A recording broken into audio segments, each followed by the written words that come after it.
Discourse of the Discourse. It's a conversation program that you can also be a part of, whereby we talk about some burning issues about Nigeria. And sometimes we also delve into continental matters, talking about the African continent. And today we'll be looking at something that bothers Nigeria and Nigerians. I'm Sulaiman Aledeh, and today we're looking at that very important issue the Nigerians have been talking about security. And keep in mind, security is very key here. And for many listening now, they will remember that it is on the back of the security question that this particular administration won that particular election. And of course, many have been asking questions as to what the government has been able to do in terms of security. Have they been able to meet the expectations of Nigerians? Is it just what Nigerians wanted at that point in time? Keep in mind again, Nigeria is preparing for the 2023 elections, as it would have been a two-horse race, but this time it looks like a four-horse race. So you have the APC, the All Progressives Congress, which is the ruling party in Nigeria, with Bola Tinubu, and of course as its candidate. You also have the biggest opposition, the People's Democratic Party, with Atiku Abubakar as its own candidate, who is not a newbie in running for election. It will be the second time he'll be running under the umbrella party, the PDP. And here in comes another Peter Obi. Loving or hating, Peter Obi is there, all in everyone's face. And of course, that is why it's no longer a two-horse race. He's the candidate for the Labour Party. And again, somewhere around Kano State, and you have Musa Rabiu Komkonso, who is also the candidate for the New Nigeria People's Party. Yes, the same NNPP you knew of in the Second Republic. Now, these four candidates have started going around, even though officially the campaigns haven't started in Nigeria. Just some few days to the campaigns, about less than 30 days to the campaigns opening up in the country this September. And of course, people are asking, what will be the conversation? What should we be asking these candidates? Are we going to be asking them about just the economy? Are they going to tell us that truly they can fix security and of course fight banditry and kidnapping and all whatnot? Do they have, as some would say, the PIN code to unlocking the security question? How well do they understand what Nigeria is going through? How best can they understand the importance of having a safe country and ensure that this is what the people will get? So these are some of the conversations we'll be having on the program today. And for the very first time today, my guest will be joining me live as against what he's always done, joining us virtually. So I'm a lucky anchor today. I'm a blessed one. So today on the show we have someone who's always quarterly, giving us a heads up into what security is in the country and how well we've been going through all of that. And I said, hey, wait a minute, we're going to look at security in Nigeria and have a better assessment of what security is being like. We have no other person than someone who's been working with this team in Nigeria to letting us have a better understanding. So today, as a journalist, one of the key things we've always done is when the troops are not, meeting up expectation, we'll talk about it. And people have been asking questions. Now the troops are doing something fantastic. How is it that they're not making front page? So if you pick up the dailies today, what you see is still about politics. So today, our focus will be on the Nigerian troop and what gains they've been able to record and how well they can ensure that they don't drop the ball, and how these some politicians that have occupied the front pages of our papers will be put to task. Today, I'd like to welcome Kabir Adamu. He's a security risk management and intelligence specialist. Thank you very much, and thanks for your time. My pleasure, Sulaiman. I'm delighted to be here in your studio. Like you mentioned, it's the first time. And thank you very much for hosting me. So thank you very much. From all of us here at Mega Electrics, we want to say thanks for taking time to be here live with us. Well, you know, let's start from the big news. The big news is that we woke up, my friends and I, specifically my colleagues, Ifeanyi and Bukola, we have this program, we'll call it Front Page, news and analysis, and we've been talking about the gains of our troops, and we were worried. Sometimes it's tucked into maybe page 8, page 5, right inside the papers, and I said, wait a minute, they've been scoring points, and we're not putting this on the front page. And I said, wait, we must bring this to the front page, and we must see if Kabir Adamu will be free to join us. So let us in. How excited is this for you, knowing full well that you've been following up on things,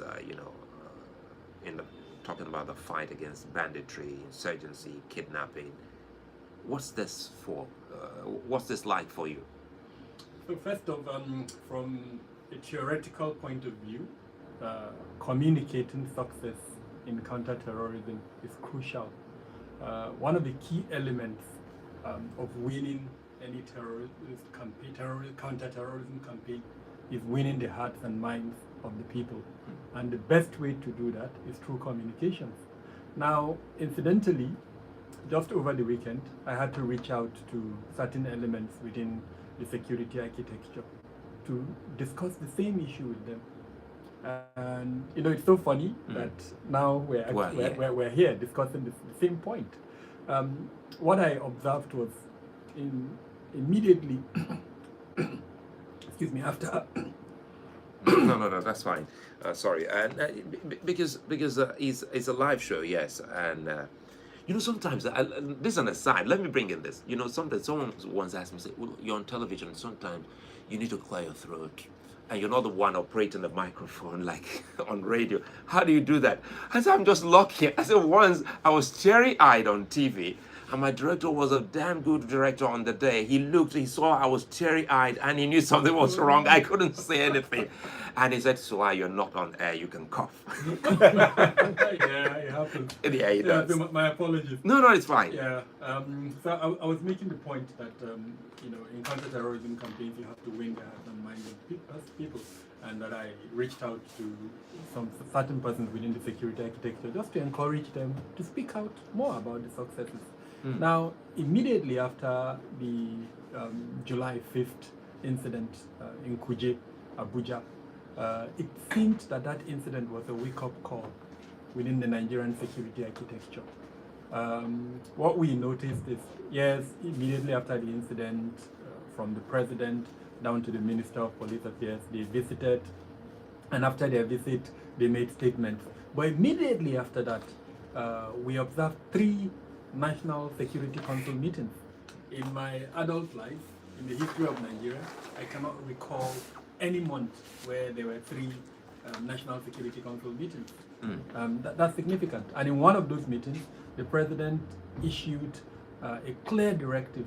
In fact, he said he wasn't leaving any stones unturned. They can go after the terrorists without any inhibitions.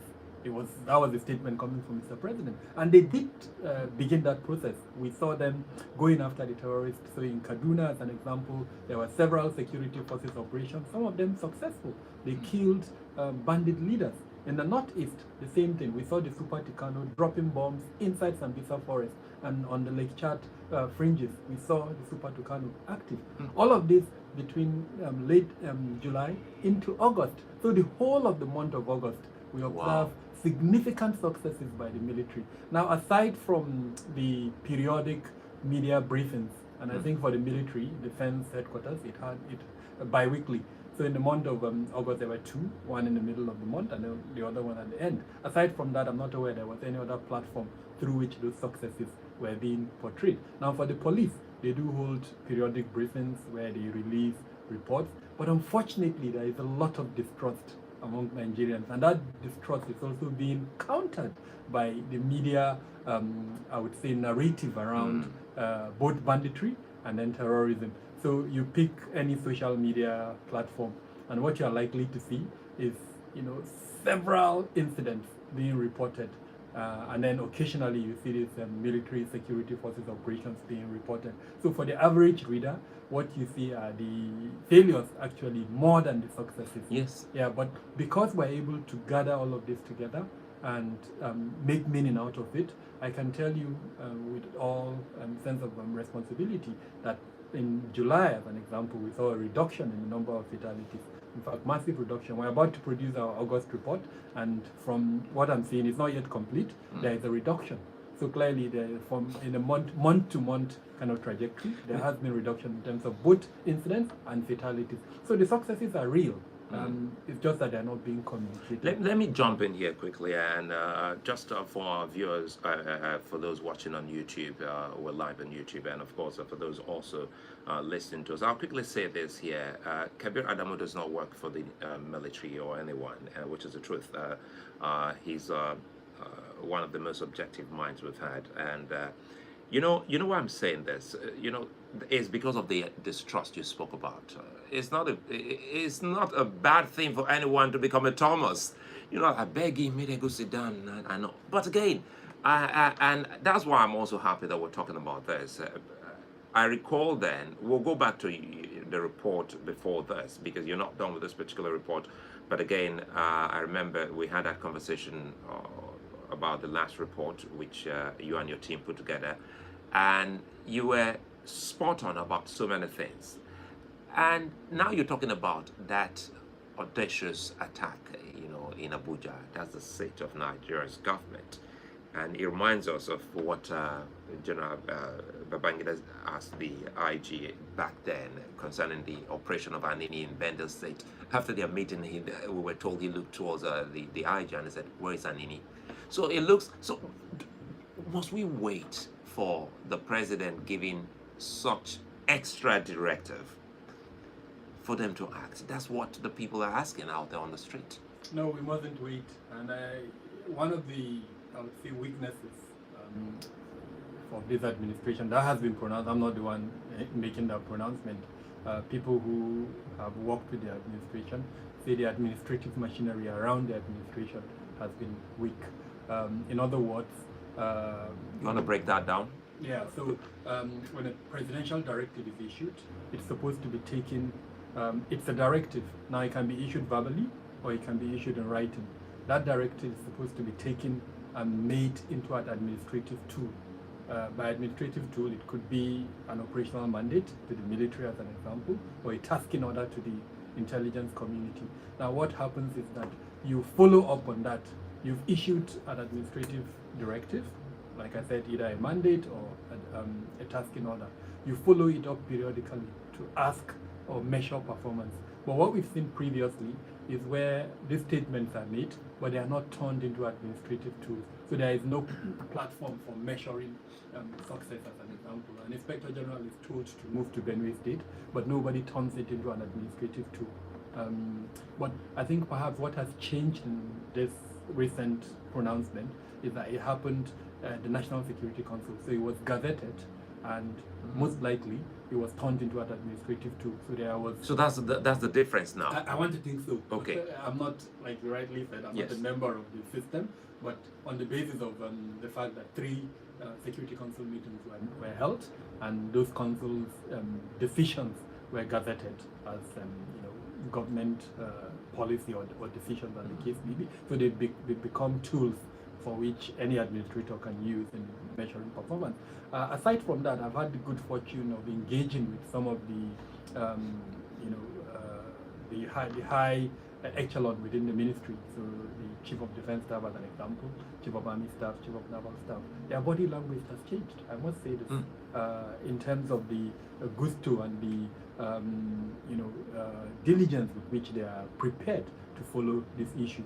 Now, I'm not sure what the reason is, but perhaps maybe because of the kind of attention that the Kuje incident generated.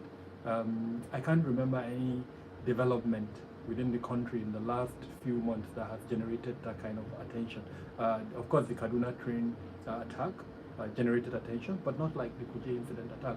Immediately after the Kuje incident attack, the US Embassy, several international development organizations released reports, and international media houses also carried that report. So it brought, unfortunately, negative attention to Nigeria, putting pressure on these individuals, because, I mean, the conclusion was that it was a failure. First, the president admitted it was a failure of intelligence.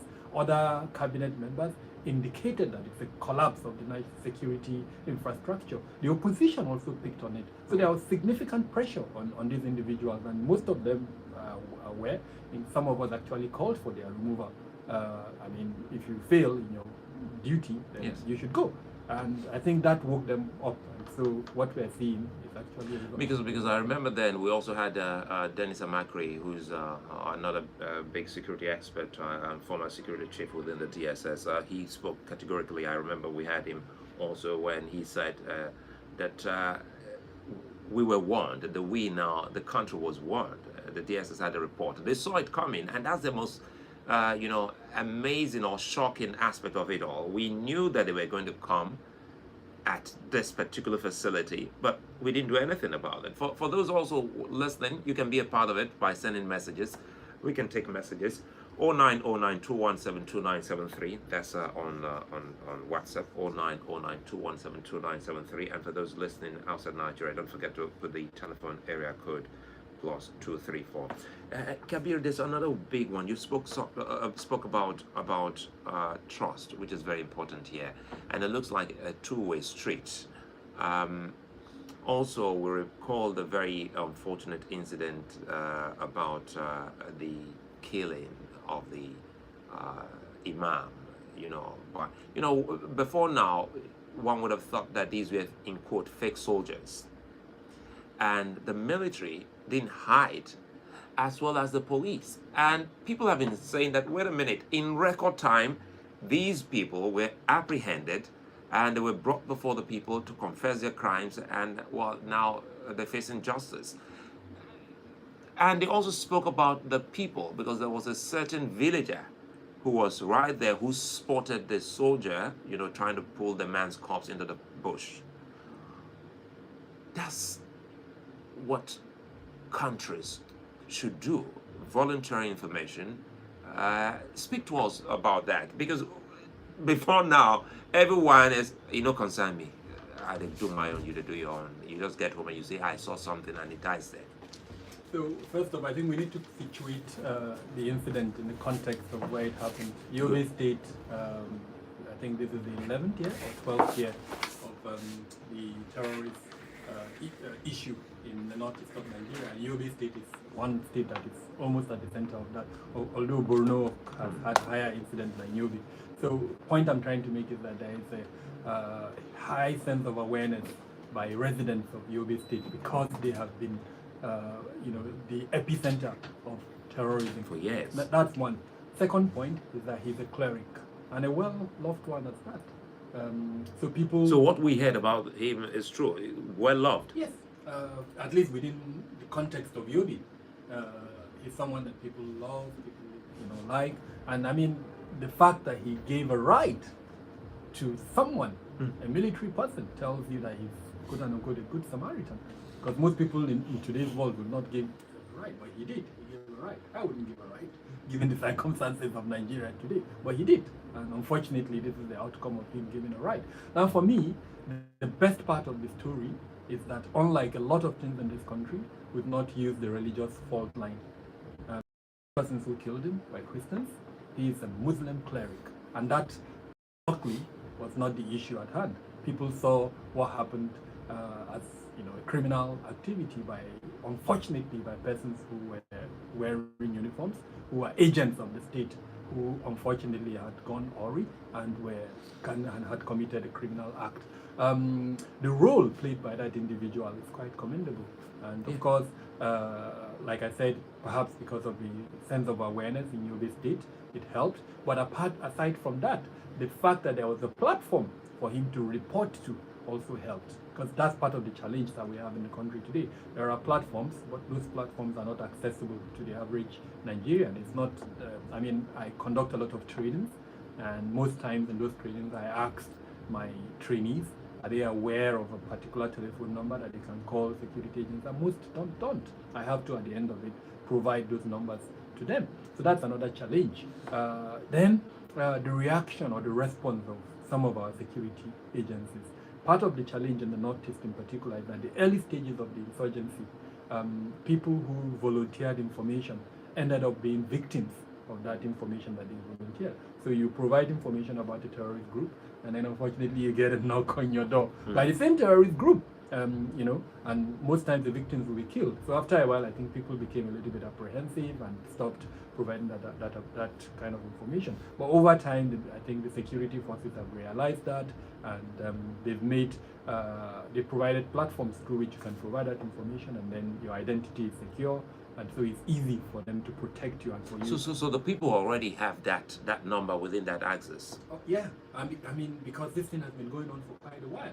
And the good thing is, I think the military has also established what they call a civil-military coordination platform, civil military coordination platform, and a very active platform that engages with the public, that engages with the citizen, tries to explain to them the counter-insurgency operation. So that has also helped. They are also doing some aspects of social responsibility. So medical outreach, sometimes they go to construct roads, markets. So that has shown the people a different side to the military. Unlike when the insurgency started, when frankly the insurgents or terrorists were actually using the heavy-handedness of the military to recruit. Because I mean, some people, their parents have been killed, wives, their husbands have been killed.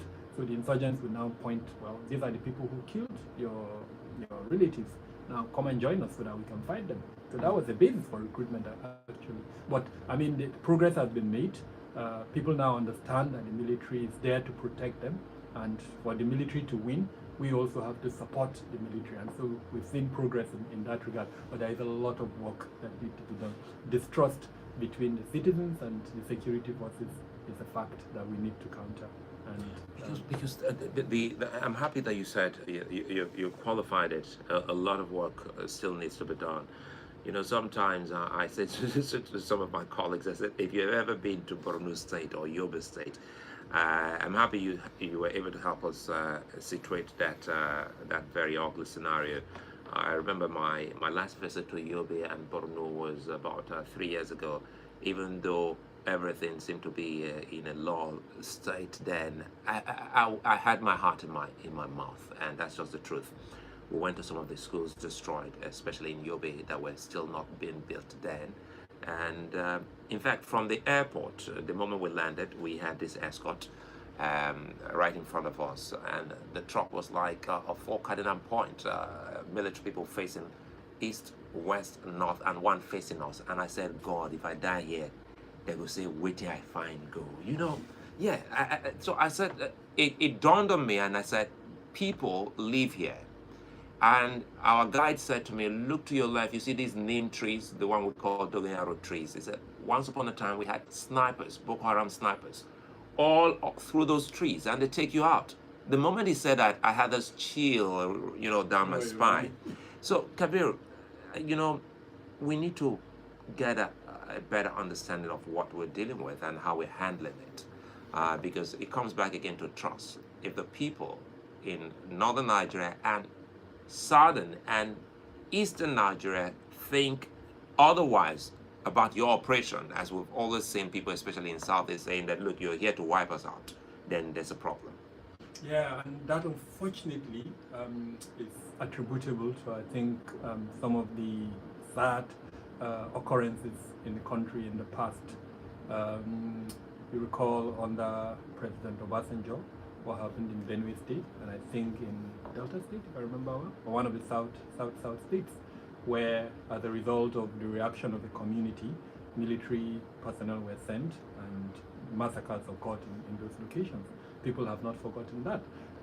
We still have cases of heavy-handedness, you know, abuse of the rules of engagement by the military and some of the other security forces, which is quite prevalent, unfortunately, in the country. I mean, there is no week that occurs that we don't report one or the other case of military abuse of power or breach of the rules of engagement. So all these are facts. They are happening, and the more they happen, the more the trust between the people and the security departments reduces. Now, having said that, I'm also aware that significant progress has been made. I talked earlier on about the establishment of the civil-military coordination platforms. That's significant progress. It was in order to bridge this gap between the military and the civilians that this platform was created, and it's doing an amazing job. I've mentioned some of what it's doing. And I think in each of the security forces, they've also established a semblance of what is a human rights unit. So the police, as an example, will have personnel that they appoint to manage human right abuses within them. They would also have telephone numbers that you can call if there's a case of an abuse, and they will follow it up. You recall the Inspector General of Police in the month of August dismissed a couple of police officers who have been accused of certain allegations, actions. So all of this, if we sustain it, I think in the long run it would help reduce the distrust. What has happened in the past that has led to where we are is those cases were never addressed. A good case example is the death of the leader of Jamaat al-Jihad, Muhammad Yusuf. You recall he was arrested, he was cuffed, and then the next thing he was killed. And as far as we know, those who killed him have never been, brought to book. Never. And that's one of the grudges for which the group is doing what it's doing. The death of what's his name in Benue State, this bandit leader or gang leader, they call him Ghana, I've forgotten. Yes, Ghana, yes. His real name, supposedly in military custody as well. They said he was trying to escape. So what are the rules of engagement in those circumstances? Is there a breach? Is there an abuse? Now all of these things are etched in the minds of people. Unless we sustain the current effort at breaching that gap, unfortunately it's likely to continue. But I must say that there is significant progress with something we've not seen in the past. We're seeing that kind of progress now. And a lot of this has to do with the role of civil society organizations. There are civil society organizations that are supporting a silent security sector governance reform in Nigeria. It's not broad, but there are... Silent security sector governance. Yes, reform. There are components of our security sector governance that are weak and that allow this type of abuses. So they are working with our security forces and helping them to improve the kind of governance structures they have that would reduce this type of abuses. So when you involved in an election duty, you sign a code of conduct. This XYZ is what you are going to do, and that is a way of reducing infractions. If we don't tie you to a code of conduct, you are left to your whims and caprices, as it were. And that is when, because you are holding a gun, and if you are confronted with a threat, the tendency for you to want to use that gun is extremely high. But if you've got a set of rules for which you've signed, and you know that, okay, if you're confronted with a threat, this is what you should do, it reduces that tendency. So again, it's work in progress, but I must say that we've begun that work. It must be sustained, and we should, as Nigerians, try to support that process. The second point I want to make is the unfortunate statements by some of our leaders. It's also contributing to this distrust. I recall, let me not mention names, but when the military and the police wanted to start an operation in the southeast, a prominent leader suggested that it's only in the southeast that you're having security operations. And that prominent leader is well respected, has an international and national reputation. So unless for people like us that are aware and are able to make that balance, for a lot of young persons or uninformed persons, they don't have any reason to question what a high standing person would would say. But because we know that that statement is incorrect, some of us challenged it. At the time that statement was made, there were more operations in the north than there were in the southern half of the country. A good example is Operation Safe Haven in Plateau State. It's one of the longest military operations in the country. If I'm right, that operation is getting to almost 20 years, which is ridiculous, by the way. Those are meant to be stopgap operations that unfortunately have now exceeded even the traditional period for which military operations can happen. Operation Now in the northeast, that operation is in its probably 10th year now, or 11th year. And then, of course, the Hadar in Daji in the northwest of the country. Because there's hardly any part of the country you don't have our military, having one form of operation or the other. And let me quickly throw this in from Malaki. Malaki is listening from Ota in Ogun State, southwest of Nigeria, and he says, hello, Sulaiman and Kabir Adamu. Great that there are successes by the military, but what about the gross human rights abuses by the military? Too many innocent people have been killed by the military in the fight against insurgents and all. I think Kabir just mentioned some of those, especially some of the top names, without me reading this before. And he went on and he says, travel the country to see the impunity and nothing comes out of it. And again, it's still about the trust. And he closes by saying, whatever they're doing is extremely, twice he wrote that, insignificant. And he goes, please travel the country. Okay, Malaki, I'll let Kabir say something. Yes, I travel the country. And if you want my opinion, I'll also share. And quickly, in one word, I think the opinions are out there for people to think of what the military is doing, whether you like it or not. The people, Kabir, the people. I want to talk about the military civil relations now, because all over the world, with other people, you can't gain any ground. And I realize that when we talk about other parts of the world, an average, European child or an American child can easily describe what he or she has seen, and nothing goes without their notice. How can we have such, kind of culture in Nigeria? I think it's growing. I mean, the smartphones, mobile phones have helped us in that regard. Now, things that you would never expect to see on in the public, you see them, because I mean, people are passing by or they're in an audience, something happens, they bring out their phone and they record it, and very easy to upload. You can in your living room or wherever you are upload it, and it's becoming popular. So that sense of awareness, and I think the fact that especially for the Generation X and Generation Z, the idea to increase their followership on social media has also made them conscious of the fact that if they get a unique recording and post it on social media platforms, it will increase their followership. But again, sorry again to butt in, but don't you think that that's not enough? Because I'm looking at a situation whereby I live in my neighborhood. My neighbors may not even understand what I do. If you're not a TV watching person or a radio listening person, you may not understand what I do. So sometimes you go, okay, when I'm not on air, I'm home. You go, now wow, this man, they always stay house. Because you've not engaged me. Vice versa. So I may not have also engaged my neighbors. So I'm looking at a situation whereby I see people on my street and I say, good morning, you live here? When did you move in? I'm so sorry, I'm just getting to know you. This is where I live. My name is Sulaiman. I do this and all that. So we don't even engage. So shouldn't that also be something that we should look to doing? So that's when we know if we have a bad person or a good person around the neighborhood, and even know one to call out. Because if you don't ask, I may have a doctor as my next door neighbor and I have an emergency and I'm racing to far away, 20, 15 kilometers. So this is a challenge of a lot of urban centers. A couple of years ago, I lived here in Ikoyi, actually not too far away from your studio. And I lived for 2 years. And frankly, I never knew who my neighbors were. I mean, gated fences, I would hear names.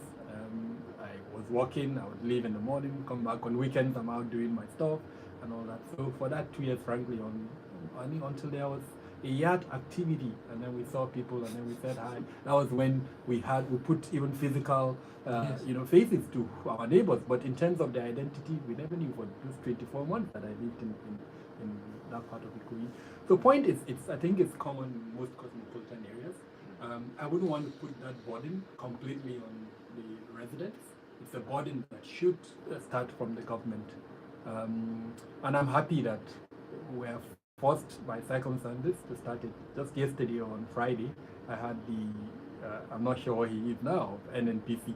I had him saying that they would start questioning the sources of wealth for persons whose source of wealth is unknown, mainly because of the crude oil theft that has reached crazy levels now in the country. So Mele Carey mentioned that's what they are doing. Incidentally, we've got the ICPC, we've got the EFCC. I keep on saying that until we look at security holistically, we would never get it right. Security is managed by 27 ministries, departments, and agencies in government. Each one of them has 27 security managed by 27 agencies, ministries, and departments in government. Each of them has a critical role. I just mentioned two. They have critical roles to play in some countries, and I can cite the Philippines as an example. If you are walking by the neighborhood and you see a flashy house as a member of the equivalent of EFCC, you have the right to question. Just go directly, submit a formal request to the owner of that house, justify how you were able to build that house.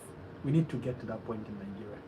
And so the point I'm making is the responsibility should start from the government. Yes, we do have a responsibility as residents in a neighborhood. I mean, if I was born in a neighborhood, I know practically everybody in that neighborhood. And once something is going south, we will know. They're not hidden. This kind of rumors, they come out. And that is at that point that we should, as citizens, out of our civic responsibilities, raise our concerns. So as an example, the Yahoo Boy team, without mentioning names, I've traveled for the earlier persons who send the message. I've traveled to the entire 36 states of Nigeria. And not just traveled, I've stayed. And I know to a certain extent the culture of those locations. And there is a state I go to, but maybe not to mention the state I went to rather. And the issue of Yahoo Boys has reached a very worrisome level. I stayed in a 5-star hotel in the city center, and I made the mistake of going to the penthouse on one night. The first thing that hit me was the weed that was there. And of course later I asked questions, and everybody in the hotel knows that the persons who come to lodge in that place are Yahoo Boys, and nobody does anything about it. And what was the reason? In the north, bandits are doing XYZ and nobody is doing anything about them. These are our own, leave them. So we need to change that mentality. If you think the Yahoo Boys are doing it for outsiders, they will soon start with you. You could be their next victim. No, they did already. Someone called me and said, well, you gave me your number, XYZ. I said, I can't remember. I said, anyway, we have this COVID-19 stuff to sell. You don't need to give them money. Just go receive it from me. I say, young man, you're on the wrong line. Exactly. Just recently. So that kind of know your neighbor and taking it as your responsibility to do the right thing. That particular state, I had the good fortunes, or the bad fortunes as it were, to listen to a conversation between an exam invigilator and his friend. So he had collected money, he's an exam invigilator, had collected money to allow kids to cheat in an exam. And because he had something to do, he gave part of that money to his friend. And the friend obviously was not happy with the share he got, so they were having an argument. And that's how I got to know. And my question to him is that these are kids in primary school, for God's sake, and you are doing this. What of the parents? Because I mean, the money didn't come from the kids' pockets. It came. So to our point, government has a responsibility, but we also have a bigger responsibility. When I'm attributing triggers of security issues in Nigeria, there is no way we can absolve ourselves as Nigerians. The value system that we know as a people, most of that value system has collapsed. And why? It didn't collapse because the government collapsed it. It collapsed because we as a people embraced that collapse. And I think for us to correct it, we also need to correct to an extent our value system. We can talk about the shapers of values in any society. Yes, government may be one of them, but there are other shapers. The media, religious organizations, and educational institutions, and then of course parents, as it were. So we all have a responsibility in meeting this need to know your neighbor.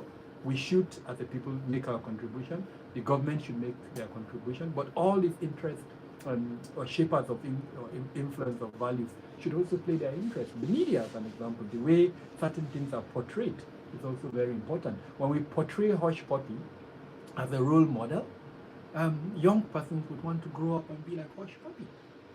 So I think you're spot on. Let me quickly take this, and this is coming from Yemi. Yemi is saying the Kuje Correctional Center jailbreak was a connivance between the terrorists and some personnel in government.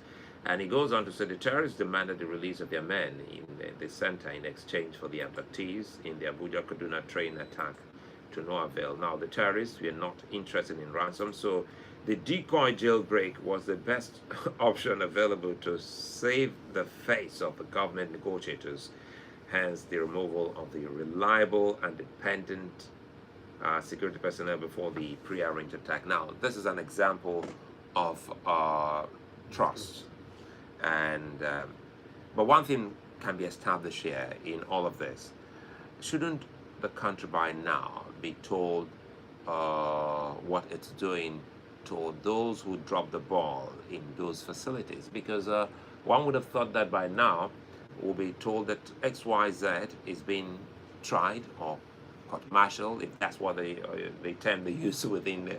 Okay, the 27 you talked about is the correctional facility part of the 27? Yeah. They play a critical role in our And security the customs and immigration. Immigration, police, civil defense, road safety.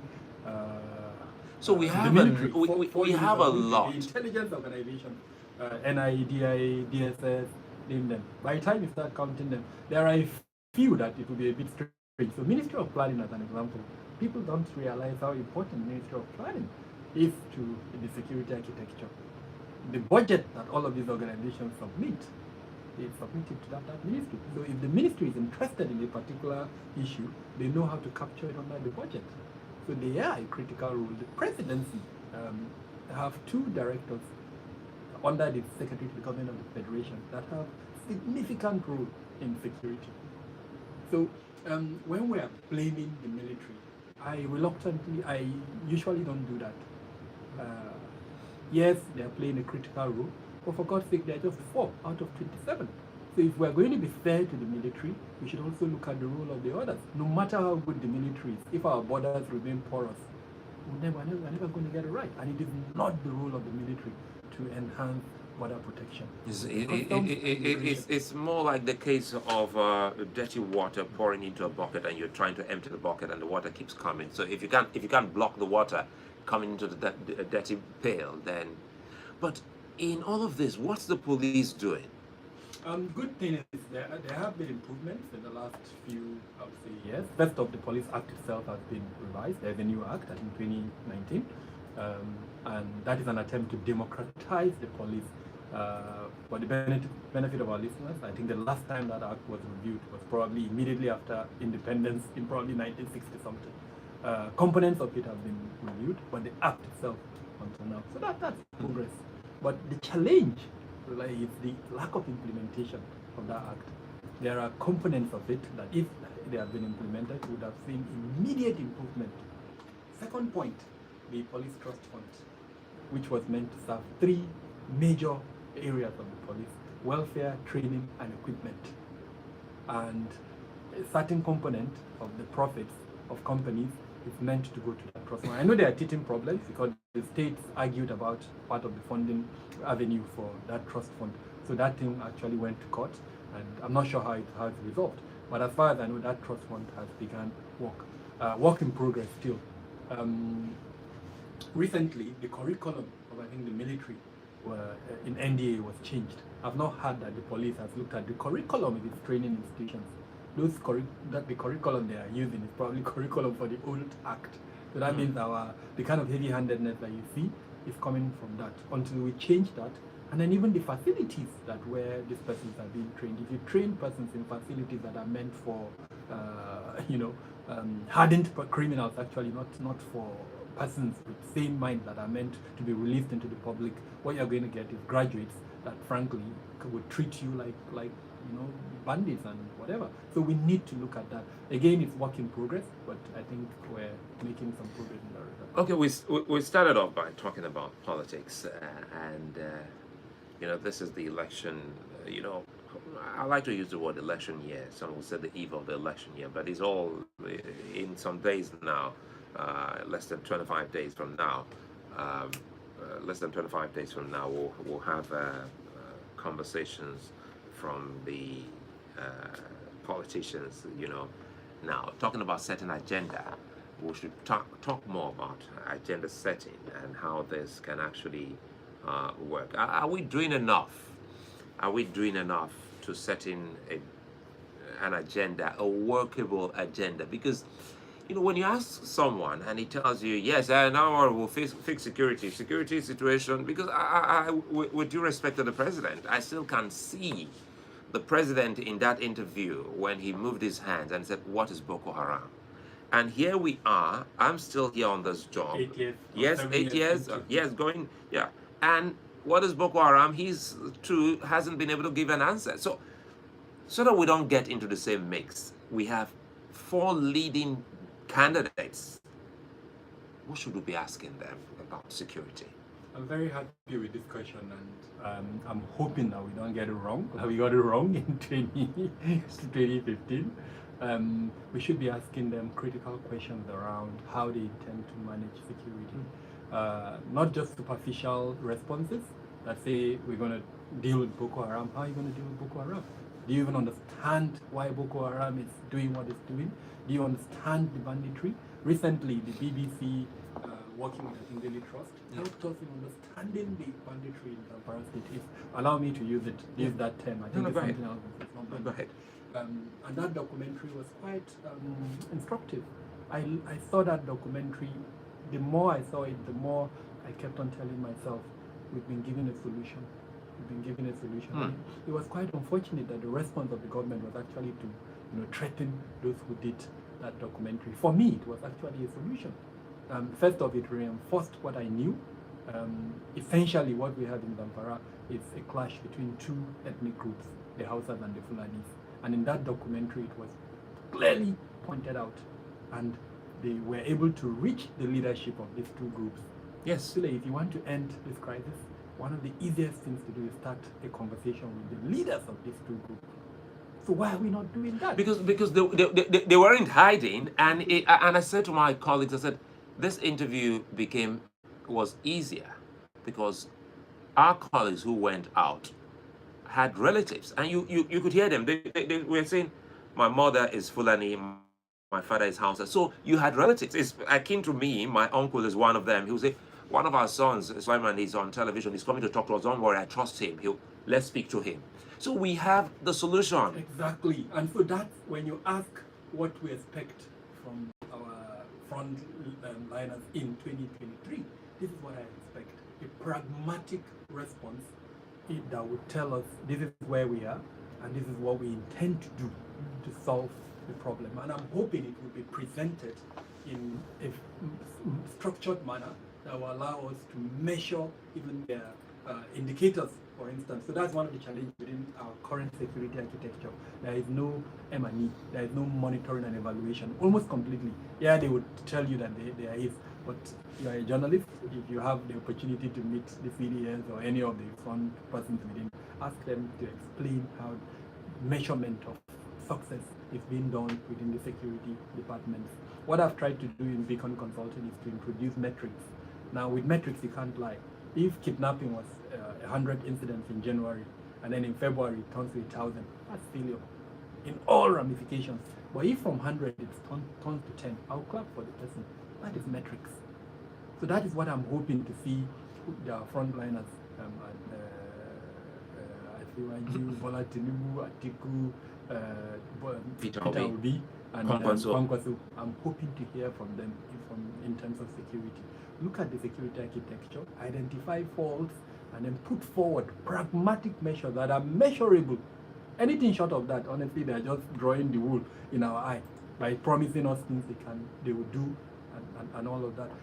In certain instances, some of us have even offered ourselves to help these individuals because, Sulaiman, we don't have another country. Some of us have had the opportunity to live abroad, but we returned to Nigeria. We don't have another country. This is our country. So when we do this, we're doing it for our country. And I'm sure a lot of Nigerians share this sentiment. So they need to look at security as and it's the end of the result of everything. If we don't have security, economy will not work. Of course, there's a very positive correlation between the economy and security. Sometimes if the economy fails, insecurity also increases like that. So they need to address security with all the seriousness that it deserves. And approaching it from a political point of view is not to get technocrats who understand security, who understand that there are three levels within the security architecture. There is the political level, the president as an example, who is the CNC. There are the technocrats whose responsibility it is to first of formulate the policies and then advise them on how the implementation of those policies can be. And of course there are the operational components, those who are out in the field, who also need certain levels of protection and desire some equipment. So one thing I cannot understand is why, despite us being in an insurgency for 10 years, our military still move in light-skinned vehicles. I would need a candidate who will tell me how he's going to provide armored vehicles for our military. It is not feasible for you to send a military personnel into a war situation without any protective gear. Countries that have superior military have protective gear for their military. These guys are using AK-49, they're using RPGs to shoot at our military, and they don't have any protection. They're moving around in light-skinned vehicles. Some of them, even the balaclava they are using are, not first-grade balaclavas. Any, ammunition of whatever caliber can penetrate the balaclava. And so, what kind of confidence is the military going into the field with? So again, I need that type of language from our frontliners. They need to understand that security it goes beyond just the verbal statement. I really would look forward to us having a debate whereby the debate, I know yes, as journalists you do your research, but I would love a debate because security is very important here for us as a people. A debate where we'll have a security expert like yourself sit within, the interviewers to ask questions, critical questions of these candidates. Well, you're here. I wouldn't let you go without us talking about Beacon Consulting. Yeah, I get your report all the time, and I want to commend you and your team. And I said we're going to also talk more about some few things in the last report. I wouldn't want you to delve into what you say is still a work in progress. So the last report you want to open and let us in on that. We just have some few minutes to do this. If we can do this in 5 minutes. Thank you very much. First off, Beacon Consulting is an enterprise security risk management and intelligence firm. We started Beacon Consulting because we realized this, debt, as it were, of information, credible information regarding security. And so the idea was to provide a platform where persons can go to and get information about Nigeria and countries in the Sahel. That you can use for, if you are a researcher, academic researcher, you use it. If you are a business company that needs information around your operational environment, you use it. If you're a media person that requires information regarding the environment where you operate, you get it from there, credible information. So that's why we started it. And we have three major focus areas. The enterprise security risk management focus areas. So you are a company and you want to manage your risks. Managing risk goes beyond physical security. So you need to understand, for instance, your sector where you're operating, what are the risks associated with that sector, security risk and safety risk. And then, of course, we help you in putting controls and mitigation measures in that. The second one is the intelligence focus area. There we gather information, we analyze the information, and we make meaning out of that information. If you have intelligence, you have an advantage over your competitor. So that's what we try to do from a security point of view. Give you information that says, for instance, there will be a terrorism challenge in Kwara State. Ahead of your enemy, you know what to do to avoid being the victim of that terrorist challenge. It's a business advantage for you. And several other components. And then the last one is training. Training is meant to prepare you and your staff against certain components. So kidnap for ransom. Companies pay dearly today for kidnap for ransom. And it shocks me that the insurance industry in Nigeria is yet to have cover for kidnap for ransom. So what we do is we provide training. This is just an example. There are several other trainings we do to explain why persons get kidnapped, and more importantly, what to do to avoid being kidnapped. So when you bring all the three together, what we are able to do is to lower your risk and and then to give you resilience. In other words, even where you are hit, you are able to wake up and continue your business operations. And we do this through several means. And you're an academic. You still lecture. You still find time to lecture. You still go to the try. classroom. I try. Even though not in that regard, I do deliver papers from time to time, but I don't teach in any academic institution for that matter. I'm hoping to do that. I'm still active. When I get older and retired, then maybe I'll go back to the classroom. Because I love academics, and again, perhaps that's why I have the bias.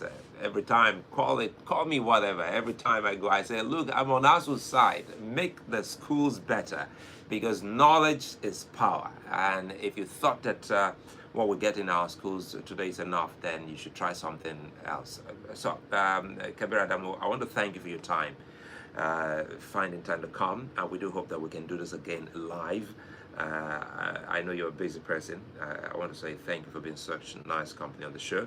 And for those who missed out on this, you can watch it on our YouTube channel, on the Classic FM YouTube channel, and of course Political Stew YouTube channel. And well, let's see how we can become a better, society. If there's anything I took from what you said, is for us to start knowing our neighbors, know our environment, and know when to pick up the phone and call for help, and also volunteer information. So I want to say thank you for coming. Thank you so much for having me, and I must say that you're doing an amazing job. I'll just urge you to continue along the line of what you're doing. 2023 is around the corner, and I think this is when we need a balanced media platform to inform Nigerians in a manner that will be helpful to the outcome of the 2023 election. Keep it up. Thank you very much, Kabir Adamu. He's been my guest today on the program, and of course, that's it on the Discourse. I'm Sulaiman. Bye-bye. Set on the Discourse.